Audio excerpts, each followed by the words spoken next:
Atau mungkin sekarang kan ramai ada Zoom, ada Google Meet. Nah, itu menjadi salah satu media juga bagi kita Itu untuk promosi ya?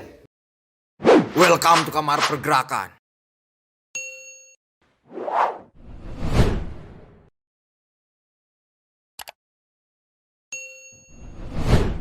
Kembali lagi di channel Kamar Pergerakan. Bersama saya Alwi selaku founder Kamar Pergerakan, dan partner gerakan saya yaitu sahabat Firlana Rahmansyah. Firlana Rahmansyah. Di sini kita akan sedikit membicarakan kembali mengenai kaderisasi yang pada akhirnya di masa pandemi sekarang ini itu cukup redup ya sahabat-sahabat, terutama di dalam organisasi eksternal. Karena ya kegiatan kampus, dampak daripada pandemi ini itu kan selain terhadap ekonomi, terkhusus berbicara pendidikan pun itu memiliki pengaruh yang sangat besar, yaitu salah satunya dengan melaksanakan kuliah online. Nah, dengan demikian organisasi eksternal itu untuk bertahan di dalam kondisi dan situasi seperti sekarang ini, kaderisasi ataupun solusi kaderisasi yang dilakukannya kira-kira seperti apa? Ya, bicara soal pandemi ini adalah menjadi satu hambatan serta tantangan ya sahabat bagi kita, terkhusus di organisasi eksternal gitu.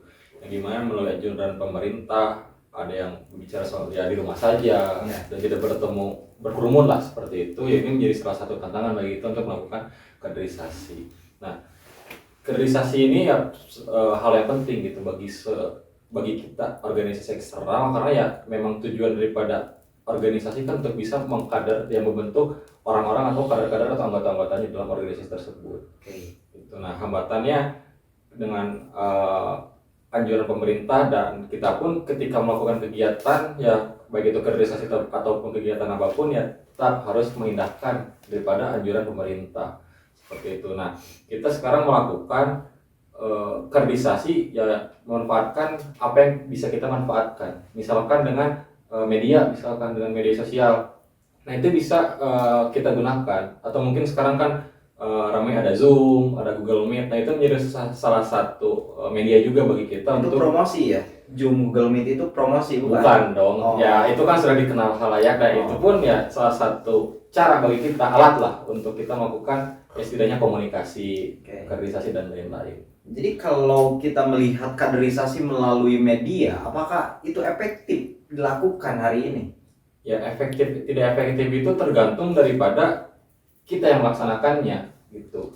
Karena media baik itu bertemu secara langsung ataupun melalui udara lah katakan, itu tergantung kepada kita yang melakukan kaderisasi tersebut gitu. Karena ya ketika kaderisasi secara langsung lah gitu, ketika tidak memaknai daripada kaderisasi itu ya percuma juga. Begitupun ketika dengan online misalkan, tapi kita mengikuti dengan sungguh-sungguh dan memaknai daripada kaderisasi itu ya insya Allah akan mendapatkan hasil yang maksimal.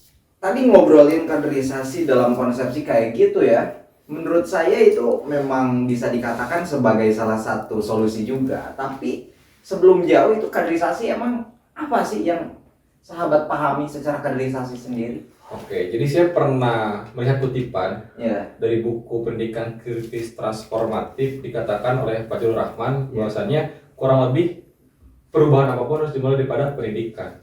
Dan dalam organisasi terkhusus di PMII, pendidikan itu dilakukan dengan cara kaderisasi atau melalui pengkaderan gitu. Jadi kaderisasi itu adalah suatu proses untuk membentuk kader-kadernya untuk bisa memberikan ya pendidikan gitu yang pada outputnya sesuai dengan tujuan dari organisasi tersebut. Misalkan di kita di PMII dengan terbentuknya pribadi muslim Indonesia yang bertakwa kepada Allah Subhanahu wa taala misalkan, terus berbudi luhur, berilmu, cakap, dan bertanggung jawab dalam mengamalkan ilmunya dan berkomitmen dalam memperjuangkan cita-cita kemerdekaan Indonesia. Nah, itu tujuan daripada membentuk kader-kader di PMII. Mungkin seperti itu dari perspektif PMII ya sahabat. Oke. Jadi kalau kita lihat lebih dalam lagi, apakah kaderisasi yang dilakukan oleh sahabat-sahabat PMII Ahmadiyani itu kayak gimana dalam kondisi pandemi sekarang yang sudah dilakukan terkhusus supaya bisa berbagi juga kepada sahabat-sahabat yang lain yang mungkin bisa terkendala oleh media atau seperti apa? Nah, kira-kira kaderisasi yang dilakukan sendiri itu apa aja sih? Oke. Dari kaderisasi sendiri kita melakukan ya manfaatkan hal yang bisa kita gunakan. Misalnya tadi melalui media kita setiap minggu rutin melakukan diskusi walaupun secara online misalkan. Dan pun kadang-kadang ya ketika ada yang tinggal di Cimahi misalkan datang ke sekretariat, ya itu bisa menjadi salah satu pola lah kita melakukan kaderisasi untuk ya setidaknya berdiskusi secara langsung lah kalau ada yang bisa datang ke sekretariat. Oke. Terus secara penambahan kader pun atau secara argumentasi praktis ya ketika melakukan mapaba lah kita sebutkan secara umum misalkan sulit ya karena bakal ada kerumunan, bakal ada proses-proses perizinan yang rumit lah katakan seperti itu dan pun akan mengganggu masyarakat yang ditakutkan. Kita melakukan mapaba rally yang dimana mapaba itu biasanya dilakukan 2-3 hari, kita ringkas menjadi 1 hari untuk memberikan materi-materi intinya saja gitu. Oke, kita lanjutkan. Nah, kaderisasi itu memang tadi dikatakan menggunakan kaderisasi rally ya. Ya. Kaderisasi rally untuk menambah jumlah anggota yang disebutkan dalam argumentasi kaderisasi atau 5 argumentasi kaderisasi itu adalah argumentasi pragmatis. Praktis. Oh, praktis ya? Ya. Anda pintar sahabat. Oke. Terima kasih. Argumentasi praktis yaitu penambahan jumlah kader atau penambahan jumlah anggota. Dengan bahasa mapaba rally ataupun kaderisasi yang bahasanya rally itu kan rally itu minggu ayeuna 2 materi, minggu hareup 2 materi, minggu hareupna 2 materi. Dari kita 8 1 hari sahabat. Oh, Luar gitu. biasa kan. Jarekan cukup bebe. Ini kader bandel. Izin tuh. Bebe ini bahwasanya Ya saya menciptakan inovasi sahabat. oh, itu Ya, bisa jadi solusi. terobosan ya, Ya. untuk apa ketua kaderisasi nasional PBPMI khususnya ya. Ya. Oke, pada saat ini. Oke, ini pure kita membuat video ini untuk dimasukkan juga ya. Jadi pada akhirnya ya kritikan sahabat-sahabat apa sih yang menjadi kendala selain daripada situasi pandemi? Menurut saya pandemi itu bukan merupakan sebuah permasalahan ya. Karena pada akhirnya toh mau situasi dan kondisi seperti apapun organisasi itu harus tetap hidup. Ya. Toh, jangan sampai kita mengeluh dengan keadaan ketika bahasanya kaderisasi ataupun pandemi sekarang ini itu mencekam dan tidak boleh melakukan kerumunan bahasanya. Kemudian kita diam saja menunggu momen dan sampai kapan kita menunggu momen? Nggak bisa kayak gitu kan? Betul. Nah, salah satu tadi solusi daripada sahabat Pilana selaku ketua komisariat PKPMI Ahmadiyani mengadakan mapaba rally. Nah, tapi mapaba rally itu sendiri apakah banyak yang mengikuti? Ya pada hari ini baru ada setelah ada keluar ya ingin ada mapaba itu baru ada sekitar 3 orang. Itu karena ya proses untuk mencari kadernya pun ya bisa dikatakan jadi salah satu tantangan gitu ketika masa seperti ini. Tapi ya itu bisa menjadi salah satu solusi ketika dibandingkan dengan mapaba umum misalkan. Nah, organisasi sebesar PMII, toh kenapa harus mencari kader? Bukan kader ataupun bukan calon anggota yang harus mencari PMII. Kira-kira kenapa itu bisa kayak gitu? Ya seharusnya seperti itu, tapi kan karena kita di CIMA itu baru dari 2018 ya sahabat, kurang lebih 3 tahun yang pada hari ini secara stigma mahasiswa di CIMA pun masih kurang lah terhadap mahasiswa atau organisasi eksternal gitu ya. Maka dari itu ya dengan situasi yang kita alami pada hari ini ya istilahnya kita harus jemput bola. Itu alasan atau memang sama sekali gak ada gerakan yang dilakukan kira-kira? Nah ini kan jadi salah satu problematika juga bagi kita sahabat. Jadi ya pada hari ini karena mungkin belum ada perkembangan dari kita ya kedepannya pasti ada gerakan-gerakan juga bagi kita kepada mahasiswa di kota Cimahi. Iya, jadi jangan sampai kita itu beralasan menutupi daripada ketidakberdayaan kita dengan situasi kayak gini menurut saya sahabat. Jadi kalau kamu ataupun kalau sahabat Pirlana itu berpikir tentang kaderisasi supaya PMI itu bisa dikenal ataupun organisasi ekstra kampus itu bisa dikenal di dalam pemikiran sahabat-sahabat mahasiswa baru atau mahasiswa yang sudah berkuliah, ya minimal ciptakanlah inovasi-inovasi selain daripada mengkader orang lain saja gitu. Ya misalkan media sebagai alat propaganda itu kayak gimana kan? Ya misalkan Instagram, punya nggak Instagram PMI? Punya dong. Instagram, Iya. YouTube Itu ada. apa? Ini Kamal Pergerakan, oke. Gak apa-apa ya? nggak apa-apa. Itu solusi konkret. Konkret dong Oh. seharusnya supaya di masa pandemi seperti ini ya secara dari kita mungkin untuk mengobati kegiatan yang sulit misalkan gabut lah katakan ya kita maksimalkan potensi diri kita dalam media misalkan dalam media YouTube seperti ini dan kepada yang lain pun bisa menjadi salah satu hasanah keilmuan kan bagi baik untuk mahasiswa di kota Cimahi maupun masyarakat umum lah seperti Oke. itu. Apakah ada di ruang-ruang kaderisasi yang dilakukan oleh sahabat itu, kita lihat saja gini ya, berbicara argumentasi kaderisasi seperti yang di video sebelumnya sudah dibahas, tetapi hari ini kita lebih merujuk kepada kondisi pandemi yang lebih konkret karena ini waktunya itu cukup lama ya. Betul. Cukup lama. Nah, kira-kira kaderisasi daripada argumentasi kaderisasi itu sendiri secara utuh dilaksanakan atau tidak?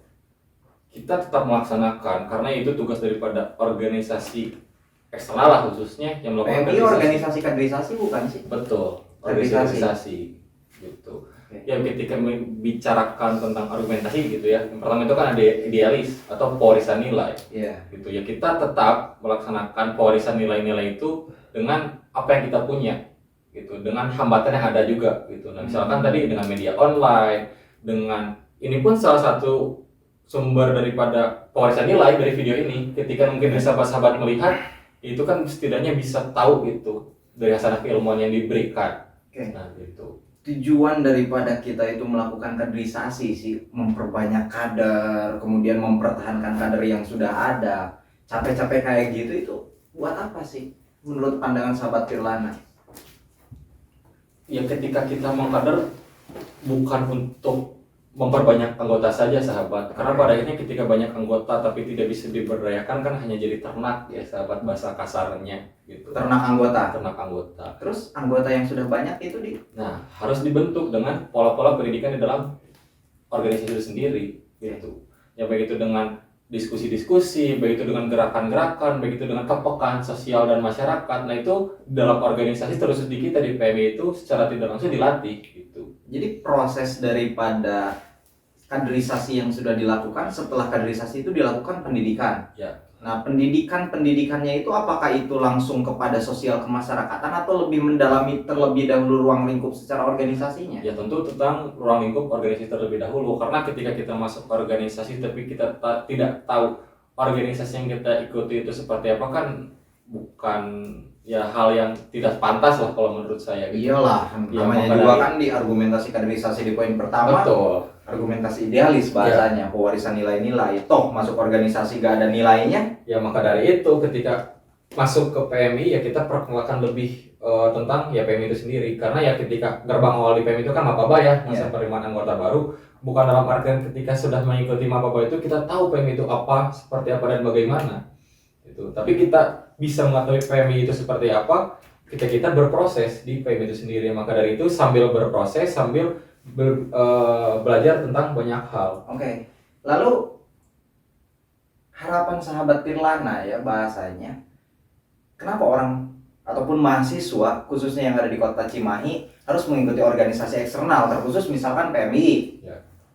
Karena organisasi eksternal itu memiliki nilai-nilai yang sudah apa ya istilahnya yang baik lah gitu. Oke. Ya kalau di PMI kan dengan nilai dasar pergerakannya, dengan landasan halus nahwal jamaah sebagai landasan berpikir dan bergeraknya, dan landasan Pancasila kan dengan berlandaskan Pancasila. Jadi ya, ketika ingin berorganisasi ya ketika di eksternal silahkan mengikuti organisasi eksternal gitu, karena ya di sini kita berbicara soal banyak hal, karena apa ya dia di organisasi eksternal kan banyak daripada fakultatif keilmuan lain, itu pun bisa tempat belajar kita untuk mengetahui keilmuan-keilmuan lain misalkan di luar fakultatif keilmuan kita di kampus misalkan seperti itu. Jadi di sini bisa jadi tempat untuk belajar banyak hal ini seperti itu. Oke. Nah itu sahabat-sahabat mahasiswa yang hari ini menonton video ini ataupun yang sedang menonton ini, oke silakan ngopi.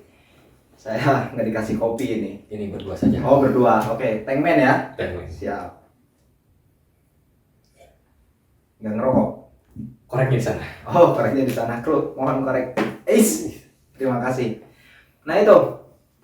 Jadi pada akhirnya jangan takut lah ya masuk PMI, karena di PMI itu kita akan ditempa banyak hal dan PMI menjadi ruang yang sangat konkret menurut kita untuk bisa berproses, dan pada akhirnya kaderisasi di PMI itu menyenangkan, Sangat menyenangkan. sangat menyenangkan. Tapi sudah jadi pengurus Lebih menyenangkan. lebih menyenangkan. Jadi jangan perlu berpikir ya. Harus. Kamu berpikir atau pura-pura berpikir menjadi ketua di PMI itu? Lebih ke agak berpikir sih. Agak berpikir Gitu. karena ada perjuangan ya. Iya. Oke. Karena gini sahabat, saya ingin cerita sedikit Oke. mungkin ya. Akan bercerita kayak gimana kira-kira? Yang saya dapatkan gitu ketika berorganisasi di PMI khususnya adalah ketika kita dalam situasi tertekan misalkan ya kita harus survive gitu. Ya itu kan apa ya, ilmu dalam kehidupan lah. Dalam kesempatan sekecil apapun bagaimana caranya kita bisa memaksimalkan kesempatan itu. Ya ibaratkan kita di PMI misalkan, ini yang pengalaman saya ya, Pengalaman subjektif ya. ya itu terserah lah mau subjektif atau apa, ini pengalaman saya jadi saya bercerita lah di sini. Curhat berarti ya. Curhat. Jadi ini ruang curhat kayaknya. Ya, nanti judulnya curhatan Firlana gitu. Ya di sini di sini kita apa ya, dibentuk dengan ruang-ruang senior pernah mengatakan bahwasannya kita dibentuk dan ruang ketidaknyamanan dan ketidakpastian kan ya, seperti itu. Tapi ya bagaimana caranya kita bisa tetap hidup di ruang-ruang ketidaknyamanan dan ketidakpastian tersebut. Nah itu melatih kita untuk survive lah ke depannya. Oke.